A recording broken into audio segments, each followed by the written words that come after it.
It's closed now? Okay, so according to my phone, it's 12:30. I started to lose my voice and cough uncontrollably in my last class because I've got this head cold or something going on. So if I have to let you out early today because I'm not feeling great, I hope you'll forgive that. And, we'll make it up by staying late on Tuesday or Thursday of next week or something if you feel cheated. Or if you really feel cheated, you can just call me on my cell phone and I'll be happy to talk to you ad nauseum about marketing ethics. So we were talking about in here, we were talking about the philosophies of marketing and how we're going to integrate these philosophies with the philosophies from philosophical ethics and the interplay between the two. And so we started talking about the production philosophy and the idea of if you build it, they will come. And I think you still see this philosophy being used by some companies today, and I suggest to you that Apple and Microsoft were probably two companies that do this. Apple less so, since Steve Jobs has died. They've actually, it seems to me, engaged in some amount of marketing research in that they've started releasing products based on customer demand, like the iPad mini, which Mr. Jobs said would never happen because he thought you had to have a certain tablet size to be able to enjoy it. And then we talked a little bit about the sales era and the sales philosophy. And I suggested to you that maybe the pejorative feelings that we get about salespeople come from this era and this philosophy. And for those of you who are interested, I talked to Mr. Graham. Let me make a pitch. We have a competitive, in the management department, a competitive team that competes in the Governor's Cup. And so they're looking for a salesperson or a pitch person if you are interested. Professor Half, whose office is next to mine, is doing that, and you might contact him if you're interested in being on that team. I said I would announce that in here and make a pitch. And as I'm talking about the sales philosophy, I'll make that sales pitch, that's a good opportunity for you. One of the things that you should do, and we encourage you to do, in attempting to differentiate yourself from competitors in the marketplace when you leave UCO and go into the market and try to get jobs, is to have these things that you can put on your resume that show that you've actually done stuff. And I think the Governor's Cup is one of those opportunities to participate in a team thing. You actually have the opportunity of perhaps growing the business. He thinks that this one may be successful. They had a business that they started, I think, last year that won second, and they've actually got people that are engaging in that business and making money, as far as I know. The other thing that we offer is AMA. You should join the AMA if you're a marketing student. It's cheap for you to join, and the opportunity to go to nationals is there. And we're looking for people who are going to be here next year to be officers, to become officers in that club, because of the current officers are all, I think, seniors that are graduating. The university pays for your travel if you become an officer in AMA to go to New Orleans and compete. Last year we won best in chapter plan, chapter report, and chapter communication, 3 categories. And we were competing with big schools that were there.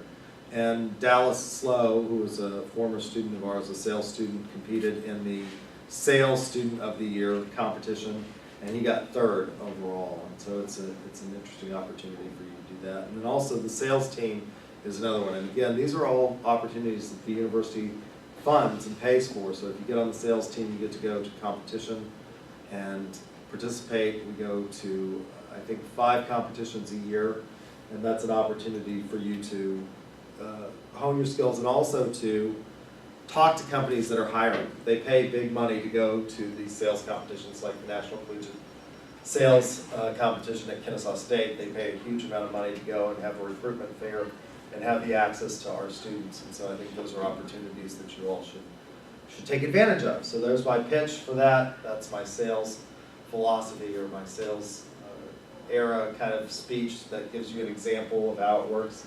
Make a pitch, get some interest, desire, and get a marketing action. Most of the sales philosophy focuses on transactional, and so maybe my pitch isn't really a good transactional sales pitch for these things, because what I would hope is that you'll build relationships through these, and so that may be actually an example of the third era or the fourth era, depending on which scholar you read.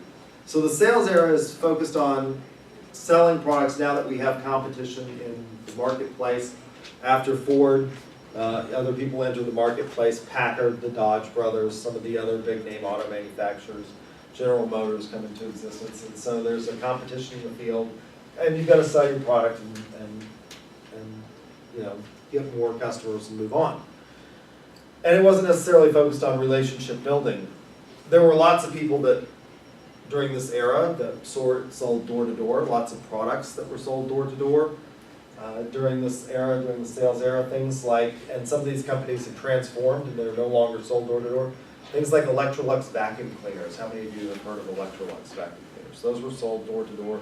Electrolux now manufactures a wide variety of products, not just vacuum cleaners. And they sell them in Best Buy and places like that. They also make ovens and stoves and home appliances. Rainbow, how many of you have heard of Rainbow vacuum cleaners? Can we talk about that in here? None of you have heard of Rainbow vacuum cleaners? Rainbow, I think, is still, to this day, sold door to door the last time I checked. And what's the advantage of a Rainbow? Anybody know what a Rainbow vacuum cleaner is? It was a bagless vacuum cleaner, but what made the Rainbow different from others was that you used water to trap the stuff, and so if you had allergy problems, one of my grandmother's doctors suggested when she had allergy problems that she buy a Rainbow because it pulls all of the allergens, or supposedly, and dumps it into the water, and then you can dump the water out. Whereas a lot of bagless vacuums, what happens when you empty the container? Yeah, you've got this puff of stuff that comes out of the cylinder when you open it. And if you do it inside, you're just releasing all of those allergens back into the air and into your system. So the sales era, and then in the roughly beginning in the 1950s, maybe the late 40s, the 50s, we get the marketing era. And this one,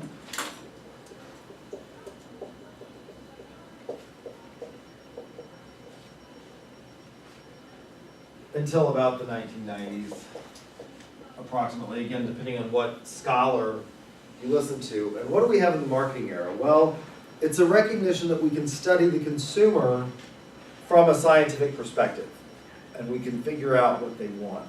How many of you have watched a television series, I thought it was kind of good, called Mad Men, about the advertising, kind of the golden age of advertising on Madison Avenue? Anybody watch that series? You all are marketers and you don't watch Mad Men?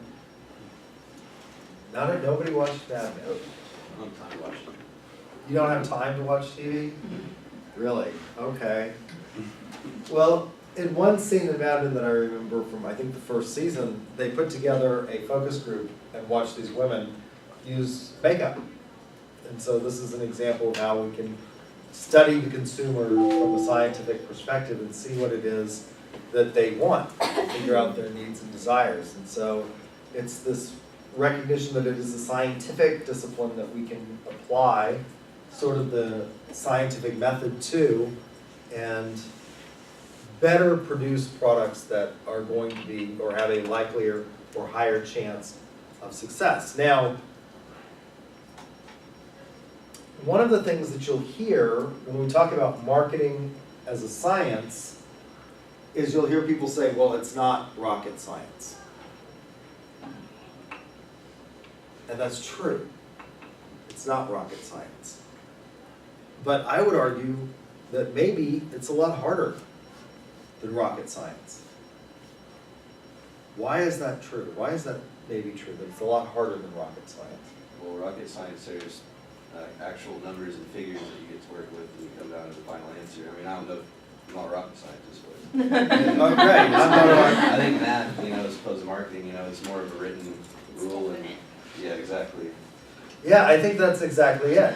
With rocket science, one of the things that we know is with absolute certainty how to launch something into orbit. Now, for a long period in human history, it was debatable as to whether or not we could get someone into orbit, and escape the gravitational pull. But with multi-phase rockets, that became a possibility. But this is a matter of figuring out the mathematics of it. And maybe the math is crazy hard for those of us who are not really mathematicians, but it is within this realm of physics and operates under very distinct sets of rules and principles that we can discern from the physical world. And marketing is not like that, because what happens when you start introducing humans into the mix and trying to figure out the psychology of why people buy? It becomes really, really difficult.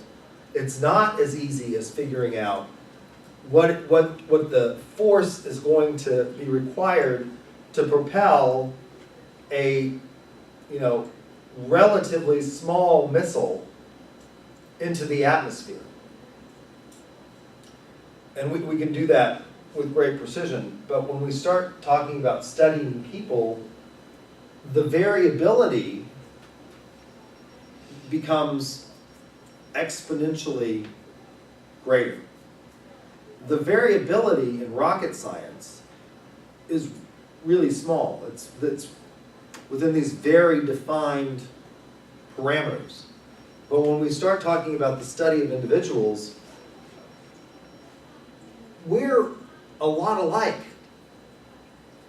We're something like, 98 or 99%, and I'm making a generalization here, that if we went over to the biology department and I said, you and I are 98 or 99% similar in terms of genetics, you would think that that would mean that we really have similar needs. And from a just base physiological perspective, we do. But there's a whole lot of variance in that 1% that make us very and radically different. And trying to figure that out.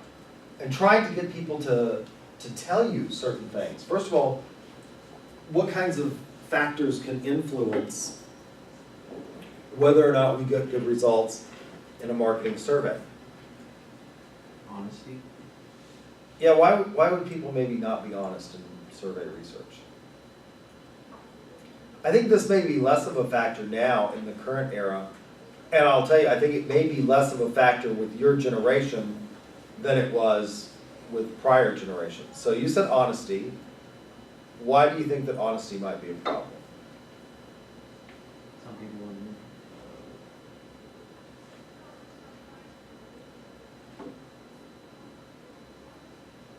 You all have had marketing. How many of you have had marketing research?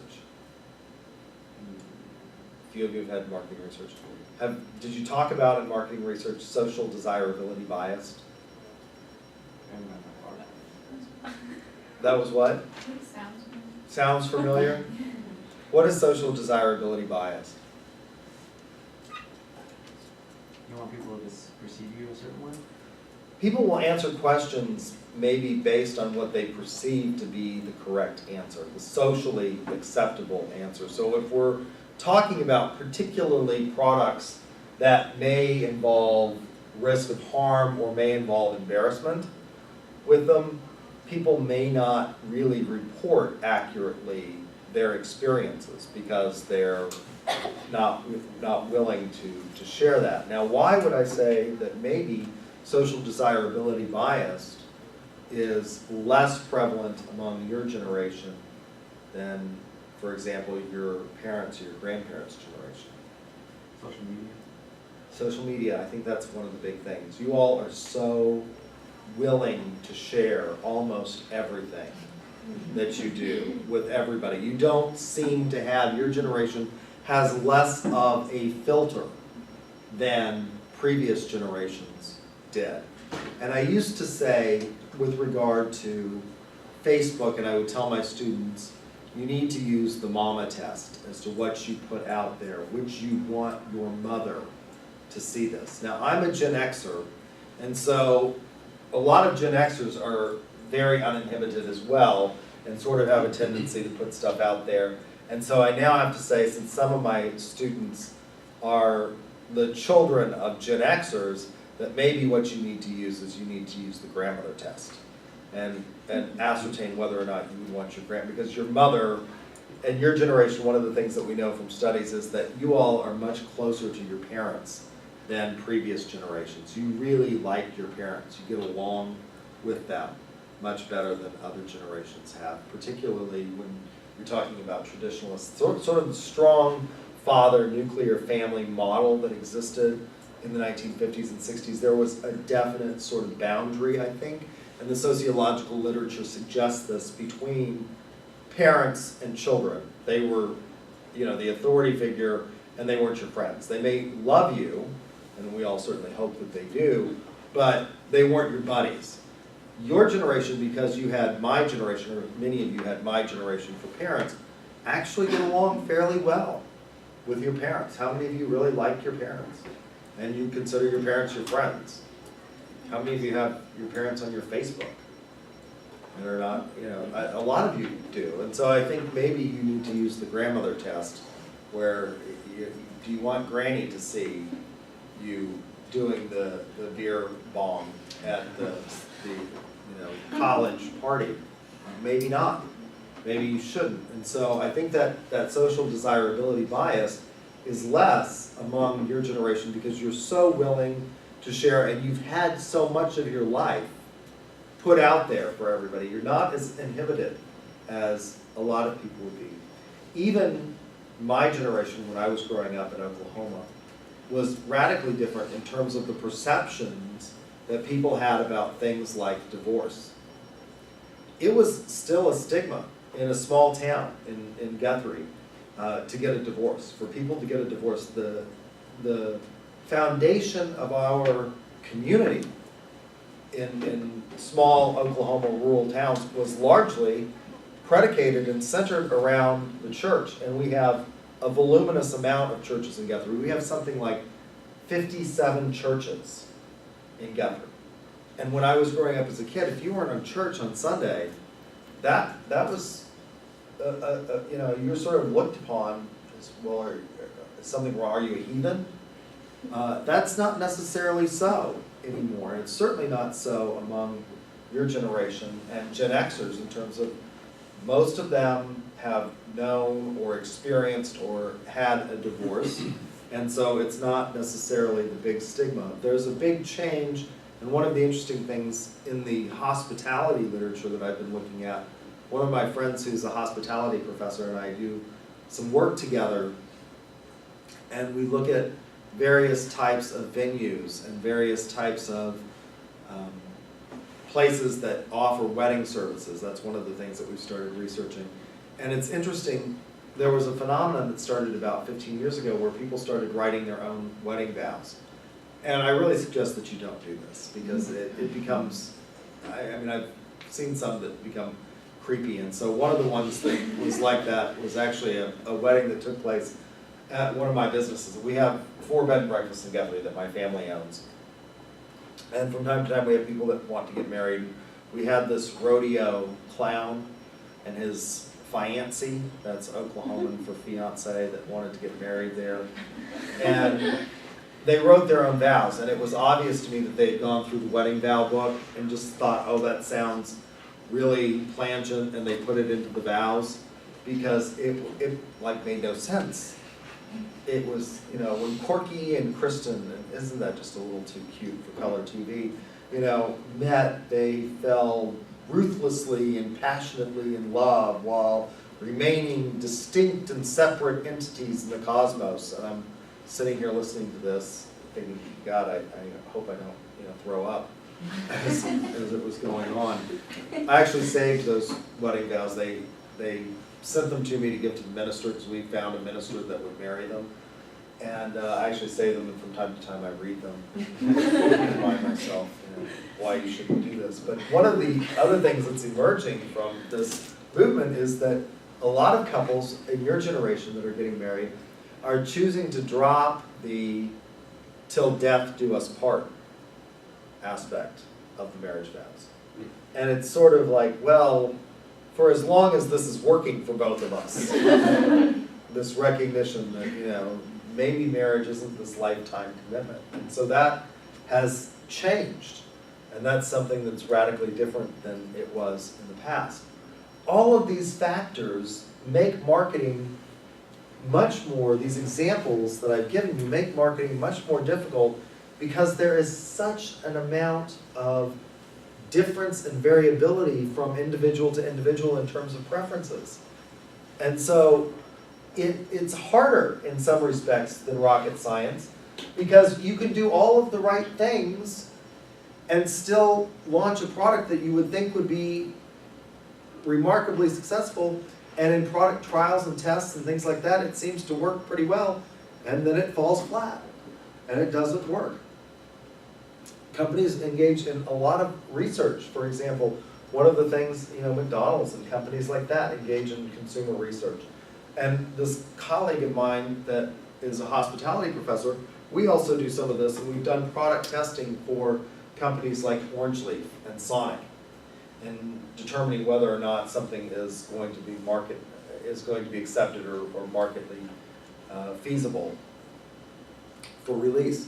McDonald's is trying to change somewhat, I think, if you look at what they're offering and what they've done, because they got such a bad reputation from documentaries like Super Size Me. And we talked about that in here before.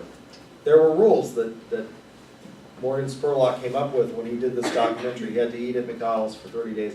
And he went from being a moderately healthy individual, I wouldn't say he was, the god of fitness or anything when he started, to having lots of problems after 30 days of eating McDonald's in terms of his blood sugar levels were all over the place. He was nowhere near being type 2 diabetic when he started. And afterwards, I believe they did some blood sugar results that suggested that he wasn't metabolizing sugar the way he should. His liver functioning was going astray. He had a perfectly normally functioning liver. Now, generally, when you start to see problems with the liver, it's not associated with massive amounts of food. It's associated with what? Yeah, somebody who's drinking too much, or somebody who's taking drugs that are enormously hard on the liver, like Tylenol, can be damaging to your liver. And he started having, his liver enzymes were way off, and when they did the measurement at the end, and that was somewhat problematic. And so I think McDonald's has started to recognize that they need to maybe do some things, and so they've started offering a healthier menu. And I think a lot of research would suggest that people are open to that, but are they actually doing that? Has it been successful for McDonald's? I don't think it has been. It's offering an alternative, but when you go in and when you look at the number of products and items sold, it's still largely what? It's largely the hamburgers and french fries that are still the big products that are being sold by McDonald's. And so you can do these market tests and you can still fall short. I think one of the things that McDonald's has also tried to do is one of their biggest areas that they competed in, and they kind of dominated the field, was in the breakfast area. What happened with breakfast? Who started entering that market and competing? Starbucks. People were going to Starbucks. And have you noticed that the McDonald's have tried to change? What do the new McDonald's look like? Fancy.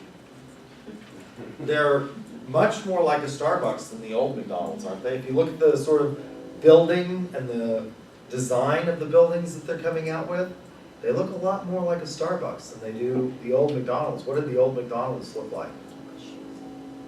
They were this kind of boxy, hut-like structure that had a what? Playground. Big playground in it that you could take your kids to. And how many of them now have the playgrounds?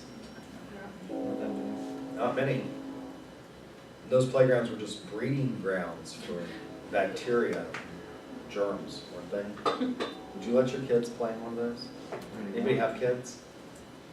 Would you let your kids play in McDonald's playgrounds?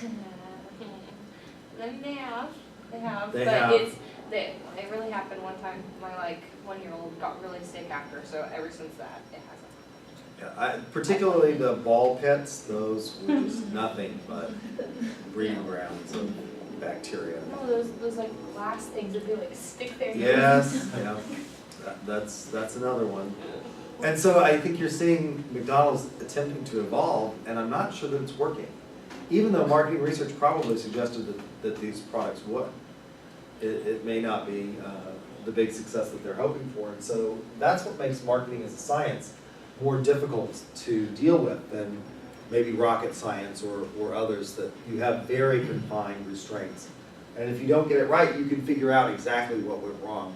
When the shuttles blew up, and I remember the first one, it's one of those moments in history that if you grew up in that era, and I remember growing up in one of the big movies of my childhood that was sort of a fantasy for a lot of us, was a movie called Space Camp. How many of you have seen it? It's a really old movie now. But a lot of us had desires and dreams to be astronauts. That was a big thing among my generation. And it's one of the reasons that I became a commercial pilot, was I wanted to be an astronaut and a commercial pilot and an airline transport pilot. And so I watched Space Camp, and that was a big impact on my life. And then I remember the first shuttle that blew up and watching that. And it had a teacher on board. And so they had us all, in those days, they didn't have televisions and screens and stuff like that in every single classroom. And they had us all come down and go to the gym and we'd watch this tragedy unfold on television over and over and over again. And the impact that that had on those of us who were alive then was enormous. But they could figure out what happened with really a great deal of precision. And the last shuttle that blew up, the last one that blew up, I think, blew up on re-entry. Is that right? Yeah, the Russian one? Yeah. And it blew up as a result of a tile that came off, the heat tile. So when the shuttle re-enters the Earth's atmosphere, it creates an enormous amount of heat, and they have these heat deflecting tiles, and one of them was not properly secured or hadn't been replaced. The shuttles were getting old, and that led to a failure. But they put that together. When airplanes crash, they're able to reconstruct these scenes and determine what was the cause with enormously accurate predictions and determinations as to what led to the failure.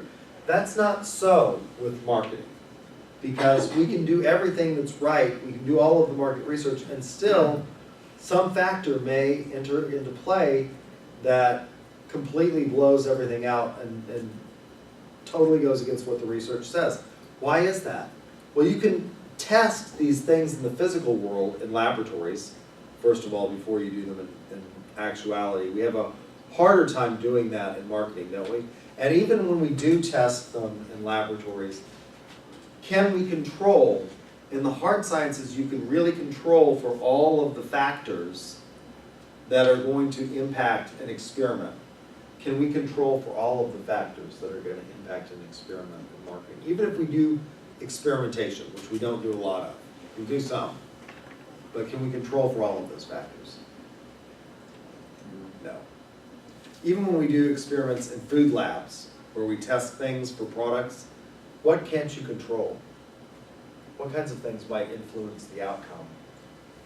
People's preferences? What about just their attitude for the day? Maybe not their preferences. If you are asked to participate in a food study, and Sonic does this, so they have a lab at Sonic where they test food.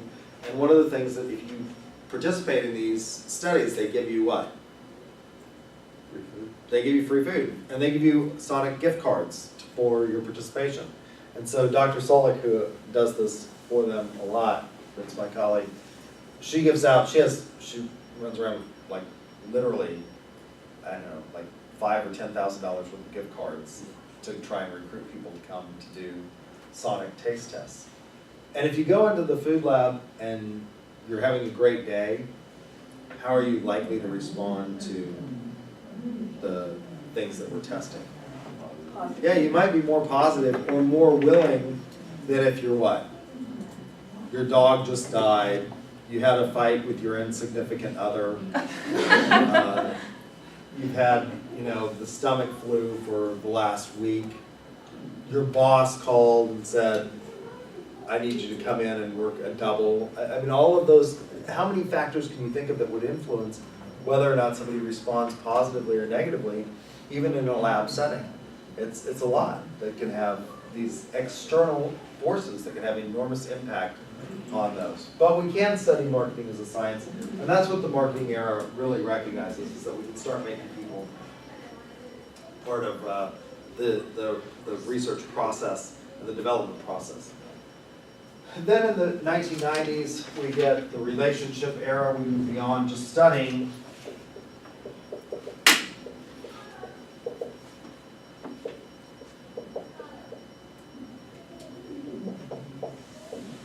And that's from about 1990 to the present.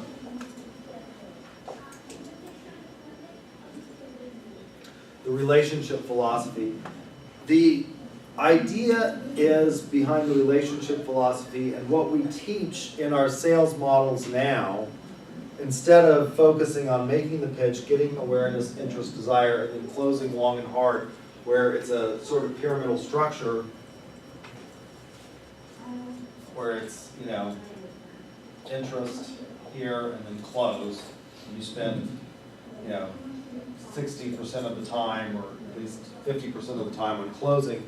We now have an inverted pyramid where we spend more time at the beginning trying to build a relationship with our customers.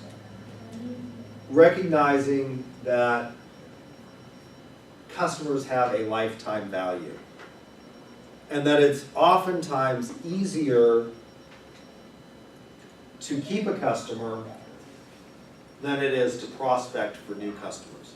Prospecting is expensive, it's hard, it takes time. And so if we can keep customers and not have to prospect, that's money well spent. That's what we should do. Now, having said that, there is a caveat. We don't necessarily want all customers. In an era in which we recognize that we have to differentiate our products, we may not want every single customer. But the customers that are the ones that we want, that we've selected from the targets, from the market segments that we want to make the pitch to, we should try to keep. And an example of maybe not wanting every customer, does Rolex want to sell a watch to every person? No, they don't. The interesting thing about Rolex is that Rolex is a non-profit corporation. Did you know that? They are a not-for-profit Swiss company. Now, what they do with their profits that they're not supposed to have since they're not profit is kind of a mystery. They say that they, dedicate it to improving Swiss time making, but the Swiss are much more secretive than we are in this country about certain things. But Rolex is a non-profit company that manufactures watches. Does Rolex want to sell a watch to everybody? No, they don't. They don't want to sell watches to everybody. They want to sell watches to who? Yeah, at least the sort of high income earners is who they want to target, because that's their niche market. Timex wants to sell a watch to everybody. Right? They don't care. It's not, Timex is about as exclusive as a bag of potato chips. And they want to sell watches to everybody, but not Rolex. So this relationship philosophy, maintaining customers rather than having to constantly go out and prospect for new customers. One of the things that emerges from this is an idea and a philosophy that's emerged in the literature called value co-creation. Value co-creation. The idea that we're going to work with our customers to create value for each party to the exchange. That it's a two-way street. How do we engage in value co-creation? Well, let's think about, I am a service provider here at UCL. And I very much view my role as being a service provider. Now, my colleagues in certain other colleges are horrified when I say things like, I view you as my customer or my constituent, because they will tell you that, and particularly in liberal arts, they have this horrific look on their face when I suggest things like, we're a service provider, we're here to provide a service to students, because they don't think that you are the customer. Or at least some of my colleagues don't believe that you are the customer. They believe that their customer is who? Who owns this school? The state of Oklahoma, and that's who they view their customers being. And so, I don't necessarily disagree with that, but I think that you are one of the customers, or one of the constituents that we have here at UCF.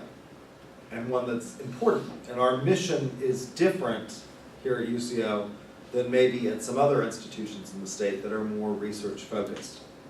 And so, I view my role as being a service provider, and how am I engaging in value co-creation with you? What do you think?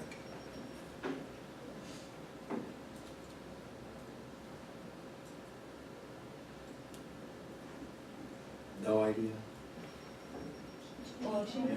Okay, I'm giving you knowledge that hopefully you can go out and use. I also provide what? A video of this class, so if you want to review it, you can. Does that create value for you? Is it differentiated from other professors? There are other professors who don't even like you record in their classes. I think you should record and do what you want, but I have colleagues that are, I'm like, well, what are you afraid of? What are you saying that maybe you shouldn't be saying? So I record it. I provide you with a syllabus that shows you, I've given you various different ways for people who are not good test takers to maybe come up with ways of compensating for tests through critical thinking challenges and through the group project and the article reviews. So I try to work with students so that you can sort of select, if you're not good at one thing, well, you can do something else that may compensate for it. If you're a good test taker, well, then maybe you don't do so well in the article review, or you don't put in as much on the group project. But it allows you some leverage to choose how it is that you're going to come up with the grade that you want in this class. I'm not going to give you, you're going to have to earn it, but some idea. I mean, how many of you had classes where you went in and it was 3 or 4 or 5 tests and that was it? Anybody had a class like that? Is that really fair to people who are just horrible test takers? There are people who have enormously visceral reactions to exams. Anybody have that problem? They're just stress out over it and can't take tests. There are lots of people that are like that have testing anxiety and don't do well in that kind of environment. And so I recognize that, and so I try to compensate for that, recognizing that not everybody is going to be good test takers. And quite frankly, I think that testing in many respects is an artificial construct that we have created in higher education, or in education in general, that doesn't really mimic anything that we do in the real world, does it? How many times are you going to be asked by your boss, how many times are they going to come into your office and say, now, I've got this problem and I need you to solve it, or we need you to meet your quota, or we need you to, we're giving you a new quota for the new year and it's increasing, and you've got to go find more customers. But by God, don't use your computer to, research anything. Don't look at any of those books. Don't look at any, just give me an answer without any reference to anything else. That doesn't occur in the real world, does it? How often do your boss go in and say, here's a 50-question exam. I'll be back. Produce. That doesn't really occur. So I try to engage in value co-creation in here, and companies attempt to create and engage in value co-creation. And one of the things that makes this difficult is, how do we engage in value co-creation in the era of mass production? Well, what can we do? What kinds of things can we do to engage or create value for our customers in an era of mass production? So we still want to take advantage of the industrialization and the highly sophisticated techniques, but recognizing that not everybody is the same, that there are some differences. Well, one way, and we can do this is through mass customization. What's mass customization? For those of you who've had my class before, you've seen this. Mass customization. Well, Dell Computers did this. How did you order a Dell? How did you get a Dell in the past?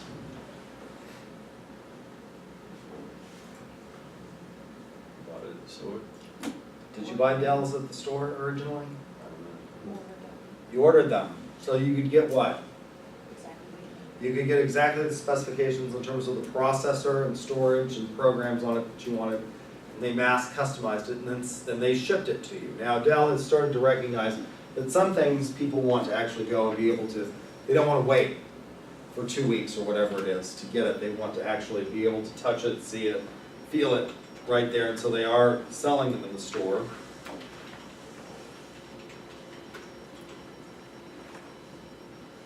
M&M's is another one that's engaging in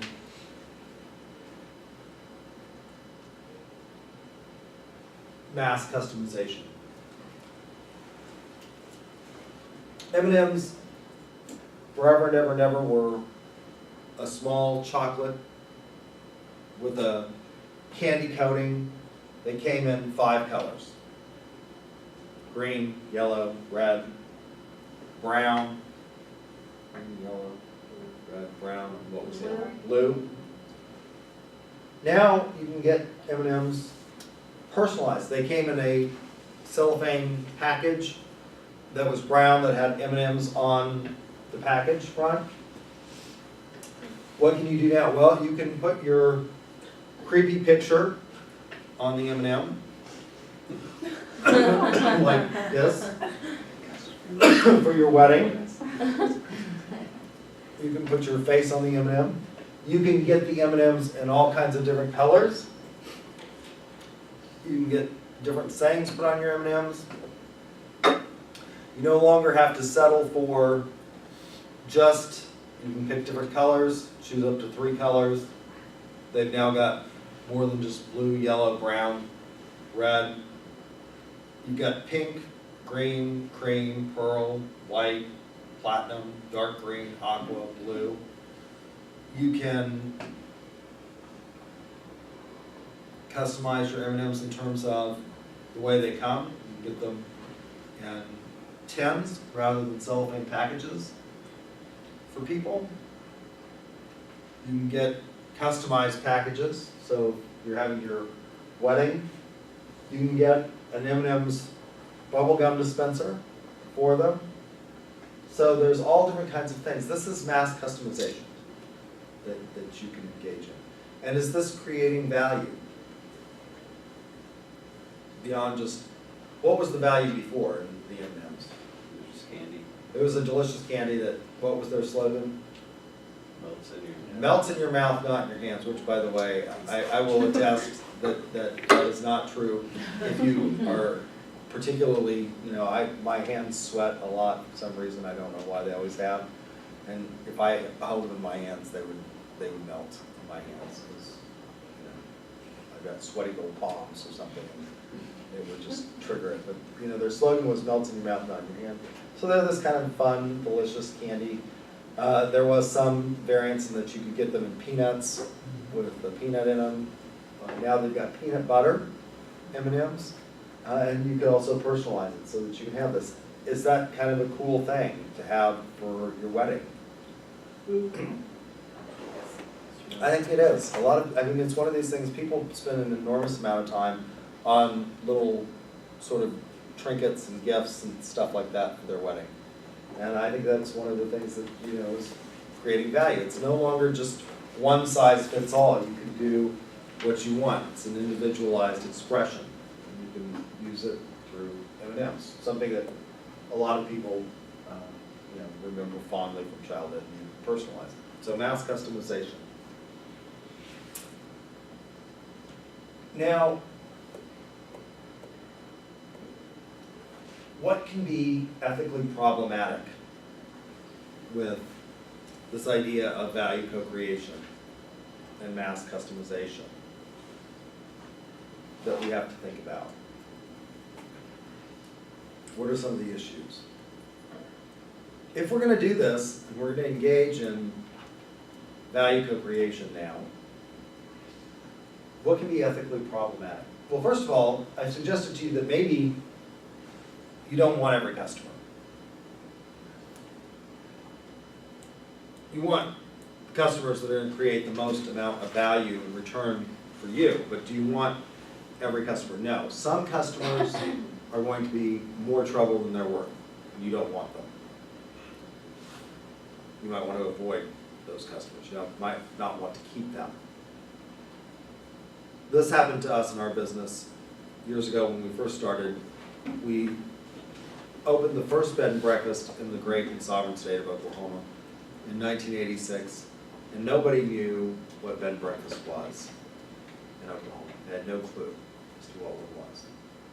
And so we weren't doing particularly well, and so my mother, being a marketer, decided to try different marketing techniques, and one of the ones that we did is we started getting tour groups of elderly people that were called elder hostels that would come through and stay at a bed and breakfast or something like that, and they would get, it was like a history or cultural tour. And so in Guthrie, what's historical about Guthrie? What was Guthrie for those of you who are Oklahoma natives? It was the state capital. It was the first state capital and the territorial capital in Oklahoma. And so there was like this rich history. And because the capital moved from Guthrie in 1907 to Oklahoma City, we've got this preserve in our buildings. It doesn't look like downtown Oklahoma City because the capital moved. And so Guthrie sort of, for a long period of time, dried up and was just kind of a sleepy little town, that the buildings stayed the same because nobody had enough interest to tear them down and replace them with what happened in downtown Oklahoma City. Downtown Oklahoma City used to look like downtown Guthrie at one point in time, but what happened? Well, you know, big buildings started taking over from the sort of two-story brick and mortar or brick and wood structures that you had, and Guthrie is sort of this little preserve of historic properties that are there in many respects because nobody wanted to tear them down. Nobody could figure out a better use for the land, and so it stayed. And so these people would come and they would stay with us, and they would go and they would tour what used to be Convention Hall, which is where the state legislature met during the early years of statehood, and it was also where the Constitutional Convention met that drew up the Constitution of the state of Oklahoma, and it's a very historic place. It's part of the Masonic Temple in Guthrie, which bought the property when the property was transferred from the state, or actually from the city, which had acquired it to build the Capitol on there. But we had, in the early days of Oklahoma, through our enabling and organic legislation, been limited in the amount of money we could spend for public funding. That was part of the deal, was we were admitted to the union, but in our organic and enabling legislation it said we couldn't spend any money for public buildings. So it was the city of Guthrie that bought this lot, and there was a time limit on that limitation in the enabling legislation. And the idea was that if the capital stayed in Guthrie, well, the state would buy the lot from the city. We erected Convention Hall as a city, and that they would put up a capitol there. But as luck would have it, the publisher of the state capitol newspaper and state capitol publishing company was a Republican. And as much as it may seem odd to you, who was Oklahoma settled by primarily? Democrats. We were a heavily Democratic state at the settling. We were mostly Democrats, and the leader of the newspaper, the Oklahoma Capitol Publishing Company, was a Republican named Frank Greer. And he wrote some very unflattering things about the governor, who was Charles Haskell. And Governor Haskell said, "You'll retract those statements, or I will see grass grow in the city of Guthrie, and I will ruin you." Frank Greer refused to retract them, and Haskell made good on his promise, and he called for a vote of the people, and the people voted to move the capital from Guthrie to Oklahoma City. before it was allowed to be moved, according to the enabling and organic legislation. And this led to a Supreme Court case that came out of Oklahoma that was a seminal case because the citizens of Guthrie, of course, sued, saying you can't move the capital. It says in the organic and enabling legislation, you can't move the capital until I think it was 1913. And the case goes all the way to the Supreme Court, and in Coyle versus Smith,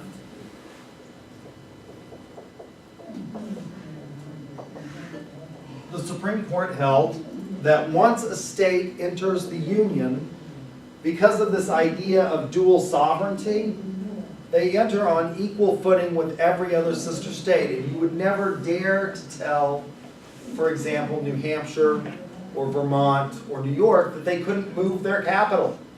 It interferes with the federalist type system that we have, which says that states have a distinct sphere of power under our constitutional structure, and so we were allowed to move the capital from Guthrie to Oklahoma City, and they were allowed to allocate funds to build that temporary structure which now sits down on 23rd and North Lincoln Boulevard until it's rightly returned to where it should be, which is the great city of Guthrie, Oklahoma.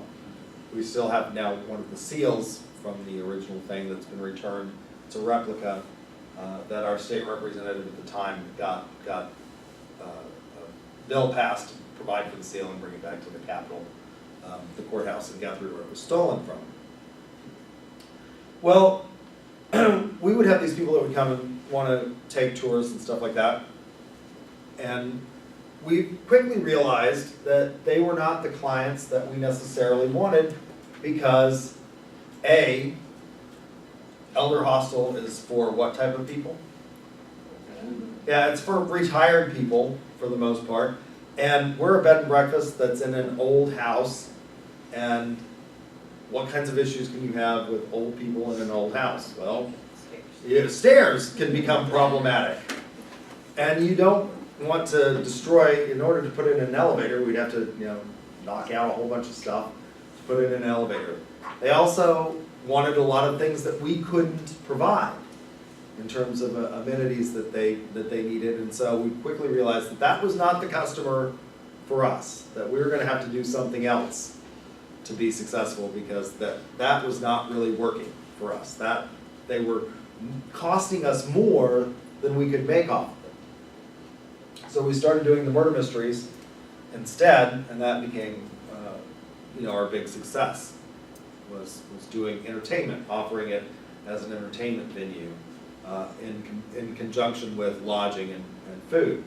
And so that was what we did. And so we actively tried to promote and retain those customers that come. And we do it through, maintaining our Facebook site and website and keeping in contact and giving repeat customers discounts and things like that allow us to keep a customer lifetime value.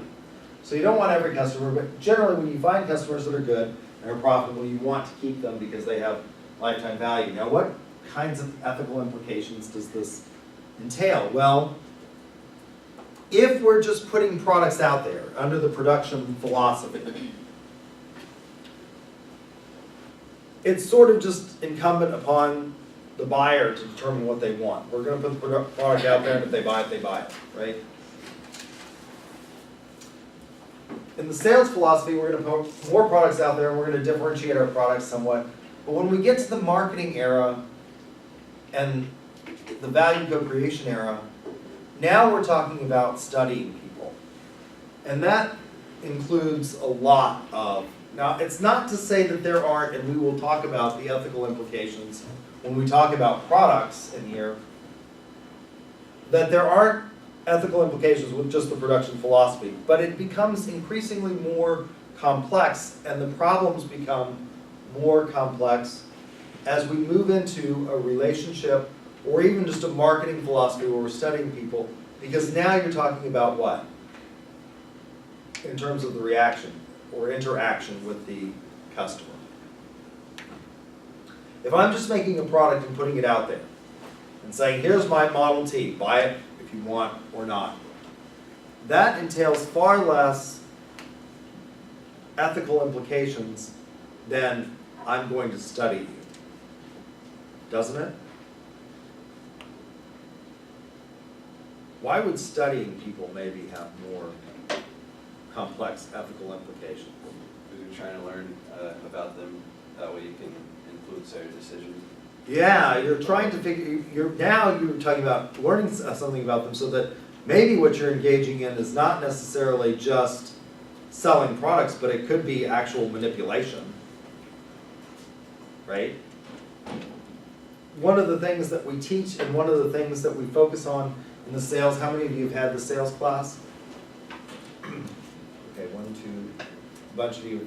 What is one of the things that they focus on in the sales class?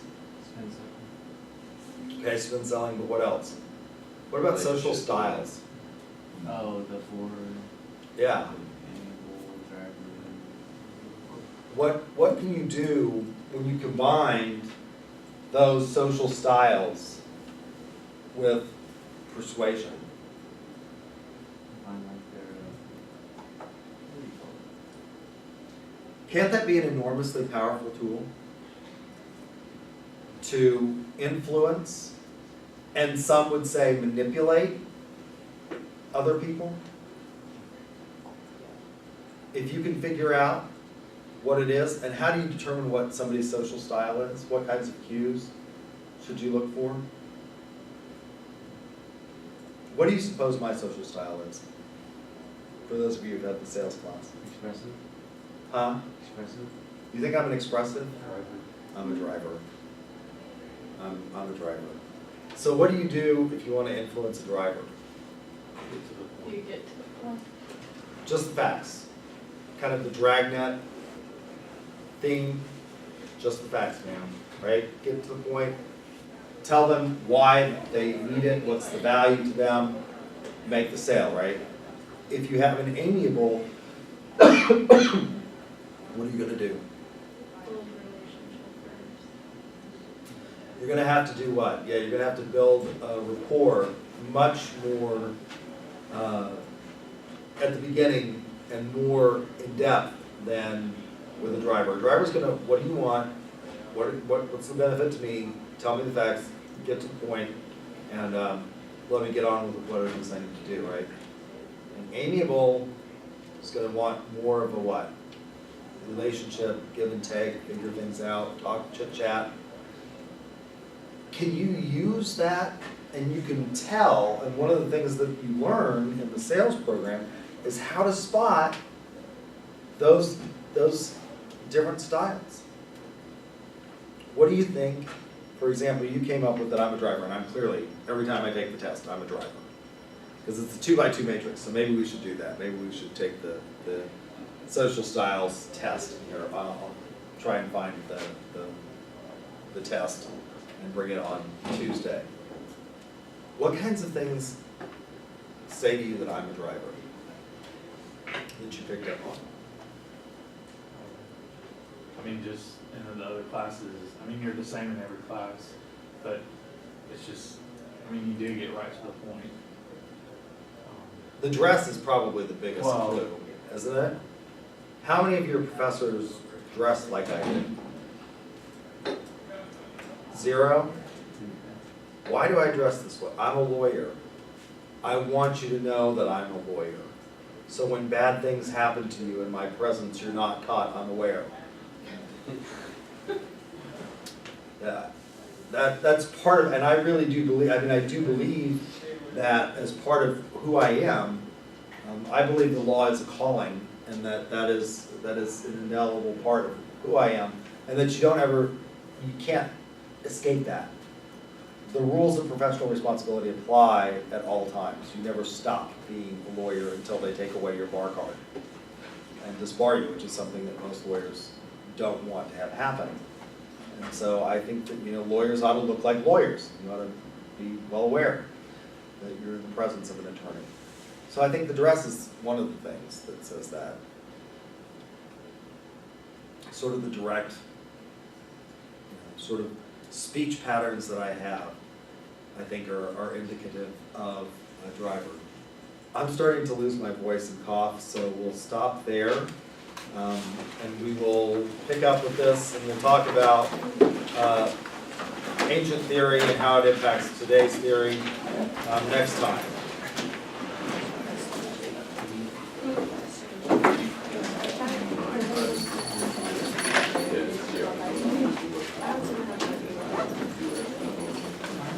Okay, but he's really supposed to be like,